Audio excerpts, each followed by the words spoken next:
మీరు అక్కడ సదుపాయాలని మాకు ఏమున్నాయో కలెక్టర్ జడ్జి 15 మంది జడ్జిలు ఉంటారు, వాళ్ళకి కావాల్సిన అకామిడేషన్, వాళ్ళకి కావాల్సిన ఫెసిలిటీస్, అదేవిధంగా హైకోర్టు బెంచ్కి బిల్డింగ్, అనువైన ప్రాంతంలో ఏర్పాటు చేయండి అని సెలెక్ట్ చేసి పెట్టండి అని కమిటీ వస్తుంది. దాన్ని కలెక్టర్ గారు అన్ని చూసి రిపోర్ట్ పంపించారు. రిపోర్ట్ పంపించిన తర్వాత దిన్నపాటు చెప్పిన చెప్తే కదా దేవరపాటు దగ్గర ఓ ఏపీఈఆర్సీది ఓ బిల్డింగ్ ఉంది, అది బాగుంటుందేమో అనుకున్నాడు ఆయన. But ultimately committee will decide. Committee 6వ తేదీ ఫిబ్రవరి వస్తుంది, చూసిన తర్వాత డిసైడ్ చేస్తారు. అది వాళ్ళు నచ్చిన కూడా చేస్తారు. దానికి కావాల్సిన ఇన్ఫ్రాస్ట్రక్చర్, ఎందుకంటే వేగవంతం చేయాలని చంద్రబాబు నాయుడు గారు 2014 చెప్పినారు.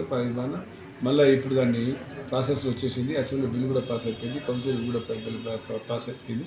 దాన్ని ఇప్పుడు వాళ్ళకి కావాల్సిన ఫెసిలిటీస్ ఏమున్నాయో అన్ని రకాల కర్రలు, అన్ని వాటర్ ఫెసిలిటీస్ ఇదే వాళ్ళకి ప్రొవైడ్ చేసిన బాధ్యత ఉంది స్టేట్ రాష్ట్ర గవర్నమెంట్. అవన్నీ చూడమని చెప్పి కలెక్టర్ గారికి ఆదేశించాం. కలెక్టర్ గారు అవన్నీ రిపోర్ట్స్ పంపించారు. కమిటీ వచ్చిన తర్వాత హైకోర్టు ఏదైతే కమిటీ ఇప్పించిందో రిజిస్ట్రార్ గారు ఆ కమిటీ వచ్చి చూసిన ఫైనలైజ్ చేస్తారు. Okay okay sir.